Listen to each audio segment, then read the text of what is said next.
जिसे विकास अच्छा नहीं लग रहा है, वे लोग देश में भी और प्रदेश में भी दंगा, जातीय दंगा भड़काना चाहते हैं।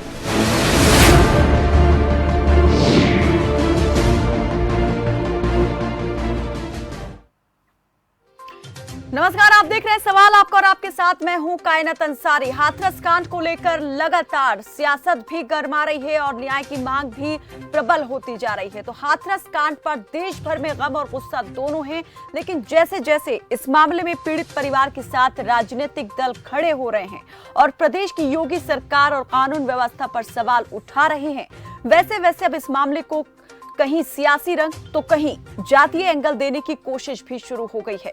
यहां तक कि पीड़िता के साथ हुई बर्बरता पर भी सवालिया निशान लगा दिया गया है कि उसके साथ गैंगरेप हुआ था या नहीं।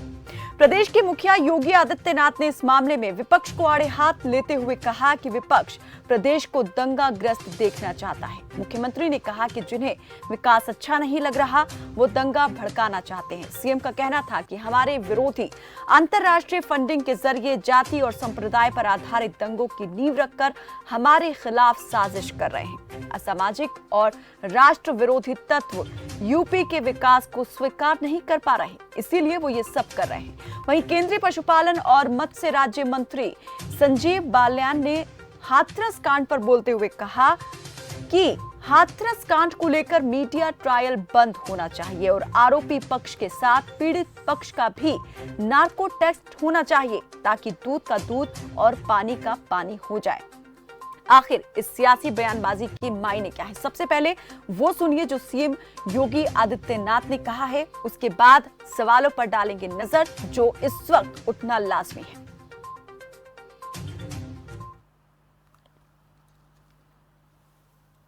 जिसे विकास अच्छा नहीं लग रहा है, वे लोग देश में भी और प्रदेश में भी दंगा, जातीय दंगा भड़काना चाहते हैं, सांप्रदायिक दंगा भड़काना चाहते हैं।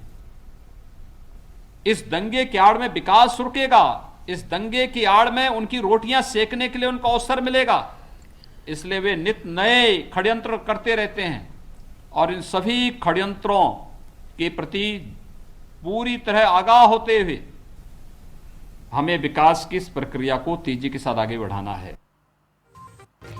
तो सीएम योगी आदित्यनाथ का साफ तौर पर उस विपक्ष पर निशाना है जिस विपक्ष के नेता इस गांव में पहुंचे हैं, पीड़िता के गांव में, और परिवार के साथ खड़े होकर सरकार से सवाल कर रहे हैं, पुलिस प्रशासन से सवाल कर रहे हैं कि आखिर इस पूरे मामले में कार्रवाई जो है लचर क्यों की गई और रात के अंधेरे में पीड़िता का संस्कार नहीं कहेंगे उसे, शव जो है क्यों जला दिया गया रात के अंधेरे में बिना परिवार के किसी सदस्य की मौजूदगी के बगैर क्यों इस तरीके से पीड़िता को जला दिया गया। कुछ सवाल यहाँ पर खबरफाज ने भी अपने मंच से उठाए हैं, उन सवालों पर एक नजर डाल लेते हैं, उसके बाद करते हैं इस पर जिम्मेदारों से बात, लेंगे उनसे जवाब।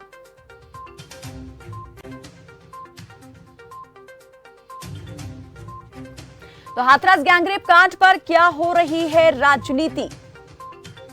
मीडिया ट्रायल और जनप्रतिनिधियों के दौरे पर सवाल क्यों?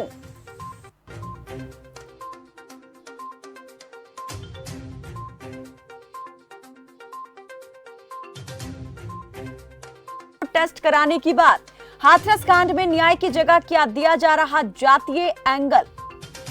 सियासी बयानबाजी से क्या हाथरस कांड का सच छुपाने की हो रही है कोशिश? तो इस विषय से जुड़े आपके भी कोई सवाल, सुझाव या आपकी कोई राय हो, आप हम तक पहुंचा सकते हैं। नंबर आपकी टीवी स्क्रीन पर लगातार फ्लैश होते रहेंगे। और चलिए बात कर लेते हैं आज उन लोगों से जो हमारे साथ इस चर्चा में जुड़े हैं, उनसे लेंगे जवाब। अनिल गोयल हमारे साथ जुड़े हैं, नेता हैं आप बीजेपी के, और तौकीर आलम खान हमारे साथ जुड़े हैं, प्रवक्ता हैं आप इंडियन नेशनल कांग्रेस के। बहुत स्वागत है आप दोनों का ही।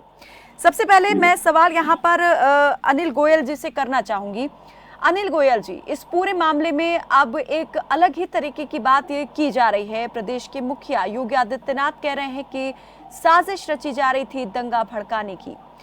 पुलिस ने इस तरीके से रात के अंधेरे में क्यों जला दिया पीड़िता के शव को, इसको लेकर तो सीएम का कोई बयान सामने नहीं आया, लेकिन विपक्ष क्या कर रहा है, क्या मंशा हो सकती है, इस पर सीएम क्यों बोल रहे हैं? कायनाथ जी, मेरी आवाज आ रही है आपको? बिल्कुल आ रही है।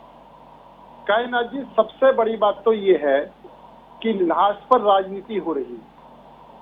जब हमारी बेटी के साथ ये कांड हुआ, वो हॉस्पिटल में एडमिट रही, दिल्ली के हॉस्पिटल में एडमिट रही, कोई भी उसको देखने के लिए नहीं आया, कोई भी संवेदना दिखाने के लिए नहीं। और उसके बाद में जब उसका शरीर पूरा हो गया तो इस पर राजनीति शुरू हो गई। निश्चित तौर पर हम इसकी जांच होने दें, दूध का दूध पानी का पानी होने दें। जो भी दोषी होंगे उनको सख्त से सख्त सजा दी जाएगी। आपकी जानकारी में डीएम और संबंधित अधिकारियों को सस्पेंड कर दिया गया और उसके बाद में किसी की को भी बड़े से बड़े अधिकारी को नहीं बख्शा जाएगा जो इसके अंदर लिप्त होगा। अब एक बात समझ से परे है, आज तक सारे विपक्षी दल ये बात करते हैं कि सीबीआई जांच करेगी। एक मिनट अनिल गोयल जी, आपने कहा कि इसमें जो भी संबंधित अधिकारी थे, चाहे वो पुलिस अधिकारी थे या फिर जिला अधिकारी थे, उनके खिलाफ कार्रवाई की गई है, लेकिन ये कार्रवाई कब हुई? जब यहाँ पर मीडिया उस गांव में पहुंचा, पीड़ित परिवार की वो एक वीडियो क्लिप सामने आई जिसमें साफ तौर पर धमकाते हुए दिखाई दे रहे थे। समझाने से ज्यादा वो धमकाने का लहजा था उनका, डीएम साहब का। जब ये सारी चीजें खुलकर सामने आई, मीडिया ने इन्हें दिखाया, और इससे पहले तो मीडिया के जाने पर भी रोक थी। अब यहाँ पर बीजेपी के वरिष्ठ नेता कहते हैं कि मीडिया ट्रायल को ही बंद कर देना चाहिए। क्या लगता है कि अगर मीडिया ट्रायल यूं ही चलता रहा तो और भी कई परतें यहाँ पर खुलती जाएंगी, इन सब चीजों के यहाँ पर खुलासे ना हो, इसलिए यहाँ पर मीडिया ट्रायल को बंद करने की बात की जा रही है? क्योंकि अभी तक जो कुछ सामने आया है वो मीडिया की बदौलत ही सामने आया है। आपने कहा कि पीड़िता यहाँ पर अस्पताल में एडमिट रही, कोई जनप्रतिनिधि, सियासी दल का कोई नेता यहाँ पर उससे मिलने के लिए नहीं पहुंचा, लेकिन क्या बीजेपी के नेता पहुंचे थे? कायनाथ जी, मैं जो बात आपको कहने की कोशिश कर रहा हूं, मेरा बड़ा स्पष्ट मत है कि सारा कुछ होने के बाद अगर हम सीबीआई जांच की बात कहते हैं तो पीड़ित परिवार भी सीबीआई जांच की मना क्यों कर रहा है, बाकी लोग सीबीआई जांच की मना कर क्यों हैं? अगर हम नार्को टेस्ट की बात करते हैं तो नार्को टेस्ट की बात हम कर रहे हैं उन पुलिस अधिकारियों की भी जिनको सस्पेंड करें, उस डीएम को भी जिसको हमने सस्पेंड करा। उसके अलावा इस पीड़ित परिवार, नार्को टेस्ट का मतलब क्या है कि जो सच है, अगर इसको एक तो न्याय मिलना यहाँ तो चाहिए। आपने तो परिवार की, पीड़ित परिवार की बात पर ही सवाल या निशान लगा दिया ना कि आप समझ ही नहीं पा रहे वो सच भी है या झूठ है। कायनाथ जी, एक बात बताओ, एम्स की रिपोर्ट क्या कह रही है? अब मेरा कहने का मतलब तात्पर्य ये है कि जो मैं आपसे निवेदन कर रहा हूं वो ये कर रहा हूं कि कम से कम अगर किसी का भी नार्को टेस्ट होता है तो उसके अंदर किसी को क्या ऐतराज? सीबीआई जांच हो रही है तो उसमें किसी को किस बात का ऐतराज? अगर सीबीआई जांच हो रही है तो हाँ, ये बात सही है कि हम उत्तर प्रदेश के अंदर जातीय दंगे ना भड़के, इस बात पर आप भी सहमत है, हिंदू उत्तर प्रदेश का एक नागरिक भी सहमत है। इस पर राजनीति रोटी नाटक की जाए, उसको न्याय मिले, उसके साथ कहीं भी कोई भी अन्याय की बात ना हो, उसके को न्याय मिलने में कहीं कोई कमी रह रही है तो उसको बताया जाए। अब एसआईटी का गठन होना, पूरी जांच के आदेश दे देना, पूरी जांचों को शुरू कर देना, संबंधित अधिकारियों को वहां से हटा देना, उनके खिलाफ कार्रवाई कर देना, ये सब तेजी से चीज को चल रही है। और मेरा तो निवेदन है सभी विपक्षी दलों से भी, राजनीति हम बहुत जगह करने के लिए, बहुत एंगल है, लेकिन यहाँ पर हम एक बेटी, हमारी बेटी के साथ ऐसा हुआ है और उसके साथ ऐसा नहीं होना चाहिए। बिल्कुल जांच होनी चाहिए, जांच में सहयोग होना चाहिए और कोई भी। चलिए आऊंगी मैं आपके पास अनिल गोयल जी। तौकीर आलम जी, इस बात को लेकर आपका क्या कहना है? इस पर आपका भी पक्ष लूंगी। एक दर्शक इसी बीच हमारे साथ जुड़े हैं, रणधीर हमारे साथ जुड़े हैं। स्वागत है आपका रणधीर, बताएं कहां से बात कर रहे हैं और रखें अपनी बात। रणधीर। हेलो जी रणधीर जी। हाँ मैडम नमस्कार। जी नमस्ते मैडम, मैं ये बात सुन रहा था, मैं इनकी बीजेपी जो प्रवक्ता है इनकी जी, ये कह रहे हैं कि भाई इंसाफ हो रहा है, इंसाफ नहीं हो रहा, इसीलिए वहाँ लोग संवेदना प्रकट करने के लिए जाते हैं। जो इतना अत्याचार जिस परिवार पर होता है, जिसकी बेटी मारी गई और उसको 2-3 दिन तक बंधक बनाया जाता है, और ये झूठ बोल रहे हैं ये प्रवक्ता जी। डीएम को सस्पेंड नहीं किया गया है, डीएम को सस्पेंड नहीं किया गया है। ये अब सबके सामने, पूरी जनता के सामने झूठ बोल रहे हैं। चलिए, बहुत वहाँ शुक्रिया पुलिस कमिश्नर को सस्पेंड किया गया है जी, बहुत शुक्रिया डीएम रणधीर को सिंह छोड़ जी दिया गया है। हमारे साथ इस कार्यक्रम में जुड़ने के लिए। तौकीर आलम जी, देखिए, हमारे काबिल भारतीय जनता पार्टी के प्रवक्ता, इन्होंने कहा कि जांच जो है हम करा रहे हैं, जबकि पीड़िता के परिवार वाले ये चाहते हैं कि ना एसआईटी से हम जांच कराएंगे, ना सीबीआई से हम जांच कराएंगे। अगर इनको वाकई जांच करानी है, इस कोर्ट के रिटायर्ड जज से इसकी जांच करानी चाहिए, और वो भी कमेटी बना करके, और कमेटी के अंदर सभी लोग उसके अंदर समाहित होना चाहिए। ऐसा नहीं किसी एक जज से जो है ये बहुत बड़ा इनका बयान है योगी आदित्यनाथ जी का, हमारे मुख्यमंत्री उत्तर, कि लगता है कि जो है अब प्रदेश के अंदर जो है बहुत बड़ा मामला है, और लग रहा है कि यहाँ पर जो है कोई बड़ी आफत आने वाली है, और ये लोग राइट कराने उसमें लगे हुए हैं। ये फहमी है, जब कोई बुनियादी चीज की बात होती है, तब चाहे मुख्यमंत्री हो, चाहे देश के प्रधानमंत्री हैं, ये मुद्दों से भटकाने का काम करते हैं।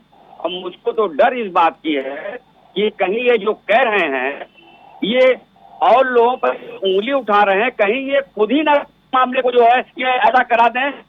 अभी तो पीड़िता को न्याय दिलाने की बात है, उसको न्याय मिल रहा है, और कहीं तो ये जी, अभी जैसा अनिल गोयल जी ने कहा कि तमाम यहाँ पर सरकार वो कवायद कर रही है, कार्रवाई हो रही है, जैसे जैसे यहाँ पर दिख रहा है कि किसी ने अपनी तरफ से कोताही बरती, उसके खिलाफ कार्रवाई हो रही है। आप इससे संतुष्ट हैं जो कार्रवाई हो रही है, जो कार्रवाई अभी तक अमल में लाई गई है, क्या आप उससे संतुष्ट हैं? तौकीर जी, जी, अभी जिस तरीके से अनिल गोयल जी ने कहा कि जैसे जैसे चीजें खुलकर सामने आ रही हैं, जिन अधिकारियों की लापरवाही दिखाई दे रही है, उन पर एक्शन हो रहा है, क्या आप इस एक्शन से संतुष्ट हैं? लग रहा है सही दिशा में सरकार कार्रवाई कर रही है? मैं आपको बड़े साफ शब्दों में बता दूं, साफ अल्फाजों में बता दूं कि वहाँ के डीएम, हाथरस के डीएम ने क्या कहा, कैसे कैसी बातों को लेकर धमकाने का काम किया पूरे परिवार को। उन्होंने कहा कि शायद ये लड़की जो है अगर कोरोना से मर जाती तो ये जो रकम जो है प्रदेश सरकार दे रही है वो आपको नहीं मिलता। बताइए, जरा सोचने की बात है, डीएम इतना संवेदन शून्यता की बात कर रहे हैं कि क्या इसको कभी सोचा जा सकता, क्या इस तरह का अधिकारी इस तरह की बात करेगा?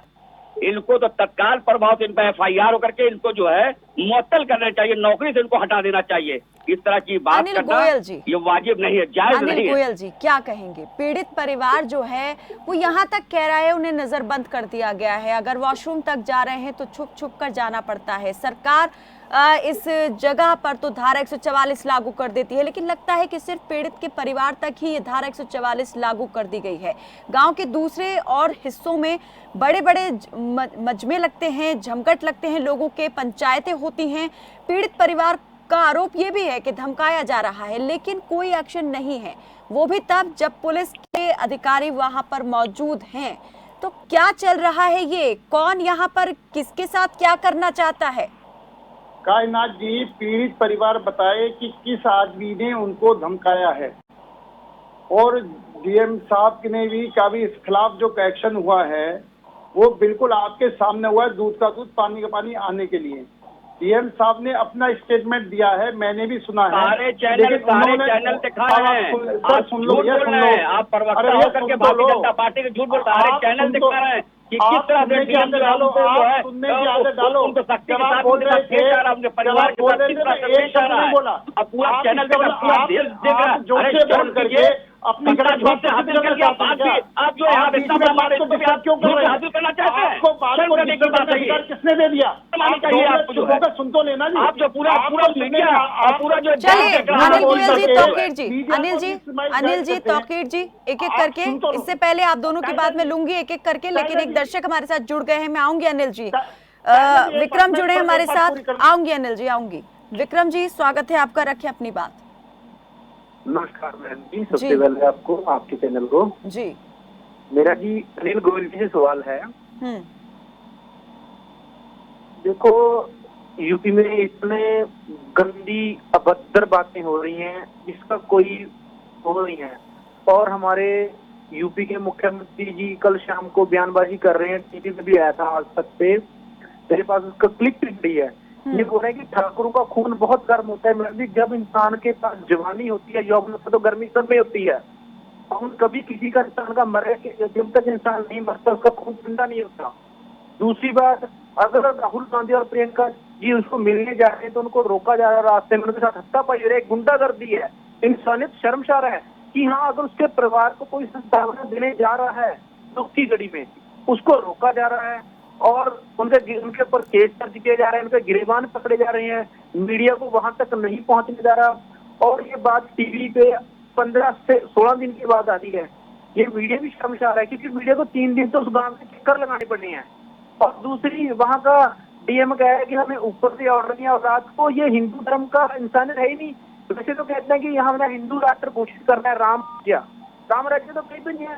3 बजे रात को संस्कार करना, कौन से हिंदू रीति रिवाज कहते ऐसा हैं तो जी? रावण और राज्य में भी दूसरा शायद मैं नहीं कहता हुआ होगा जैसा हाथरस में देखने को मिला। बिल्कुल, शव को आधी रात दूसरा को मैं जिस ये भी तरीके से कहता जला हूँ दिया गया। जी, दूसरा मैं ये भी कहता हूँ, जो बीजेपी के वहां पे बैठे हैं अनिल गोयल जी, इनसे मैं सीधा बोलता हूँ, साधु संत होते हैं पूजा पाठ के लिए। मैडम जी सुनिए। जी जी, हम सुन रहे हैं आपको। साधु संत होते हैं पूजा पाठ के लिए, और जो जिन इंसानों को कुछ नहीं पता कि हमें क्या बोलना है, कौन सा, वहां पे ठाकुरों का लेन देन क्या है सरकार से?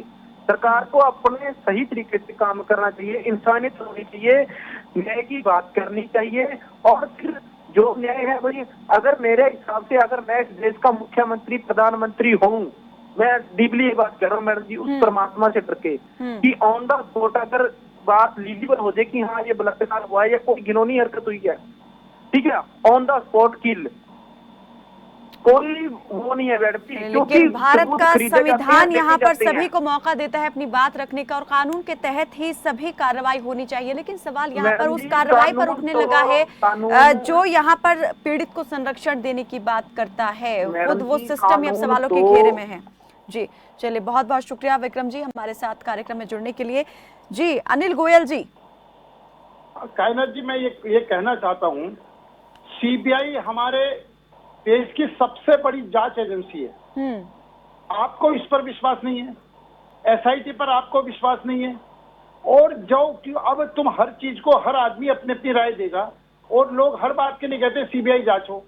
आप सीबीआई जांच से पीछे हट रहे हैं, एसआईटी जांच से पीछे हट रहे हैं।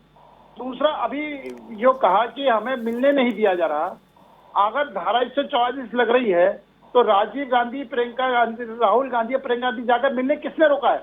वो 1000-2000 आदमी लेकर के ये ड्रामेबाजी, ये राजनीति यात्रा निकल रही है, या उसके दुख दर्द को बूझने के लिए जाया जा रहा है? तौकीर जी, आपको जब ये पता है, तौकीर जी, चलिए अनिल जी आपकी बात लूंगी। तौकीर जी, आप ड्रामेबाजी जो है ये आपके सरकार की है। जांच एजेंसियों का जो भरोसे की बात आप कर रहे हैं, आप भरोसे की बात मत करिए।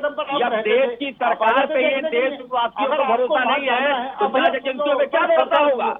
आपने सबसे पहली बात ये है कि जब देश की सरकार को भरोसा नहीं है तो किन पे भरोसा होगा? जाकर देखिए, आप झूठ बोलते हैं, आप झूठ बोल के चलना है, हजारों आदमी लेकर के चलना है। कोरोना काल है, कोरोना को सबको कोरोना पीड़ित करना है, देश की जनता का ख्याल नहीं करना है।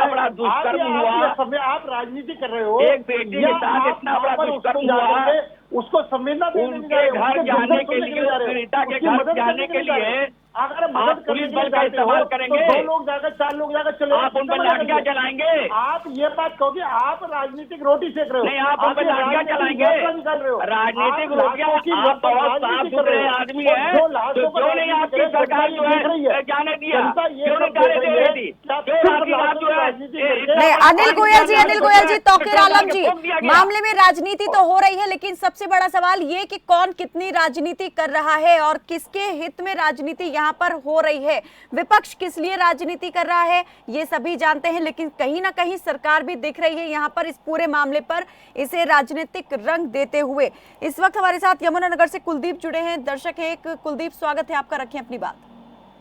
नमस्कार मैडम जी। जी मैडम जी, ये जो घटना हुई आज ये बहुत ही निंदनीय है। ऐसी घटनाएं नहीं होनी चाहिए।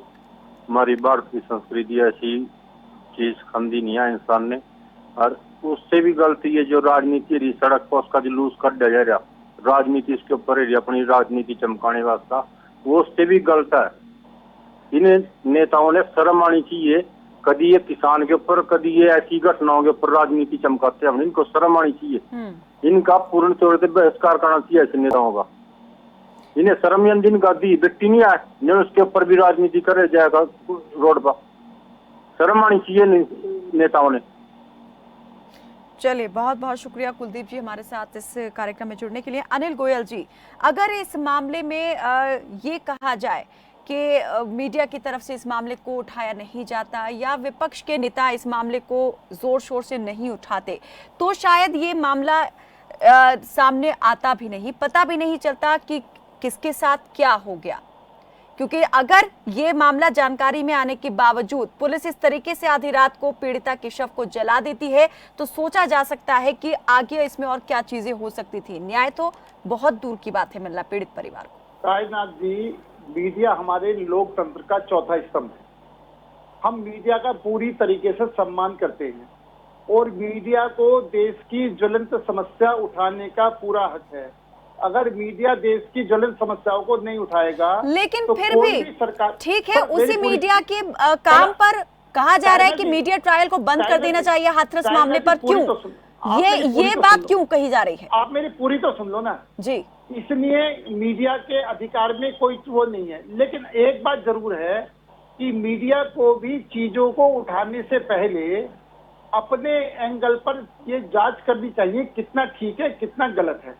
लेकिन अगर हम मीडिया को भी एक पार्टी बन जाएगी या मीडिया भी किसी ने जिसने जो कह दिया, अब जैसे अभी थोड़ी देर पहले आपके यहाँ पर इससे पहले जिन्होंने बोला था कि मैं गोली मार देता सामने खड़े हो गए, यानी हालांकि आपने जब भी वो कहा कि भाई हिंदू लोकतंत्र कोई चीज है, कानून व्यवस्था कोई चीज है, ऐसा नहीं कर सकते, तो निश्चित तौर पर हमको जो भी गलत चीज है, मुझे कायनाथ जी आपने बहुत अच्छा लगा कि आपने उसी टाइम उसको रोका कि भाई ऐसा नहीं हो सकता कि अगर किसी को दूसरे पक्ष को सुने बिना दूसरे हम उसको गोली नहीं मार सकते। बिल्कुल, यहाँ पर मैंने कही कि दोनों पक्षों की बात सुनी जानी चाहिए, बराबर से सुनी जानी चाहिए, लेकिन यहाँ पर इस मामले में कहीं ना कहीं विपक्ष की आवाज को देखा गया शुरुआत में कि दबाने का काम किया गया है। यहाँ पर जो पावर है उसका इस्तेमाल किया गया है। आऊंगी आपकी तरफ, तौकीर जी आऊंगी आपकी तरफ भी। एक दर्शक इसी बीच हमारे साथ जुड़े हैं, गोरखपुर से दबीर अहमद जुड़े हैं, स्वागत है आपका। दबीर जी रखें अपनी बात।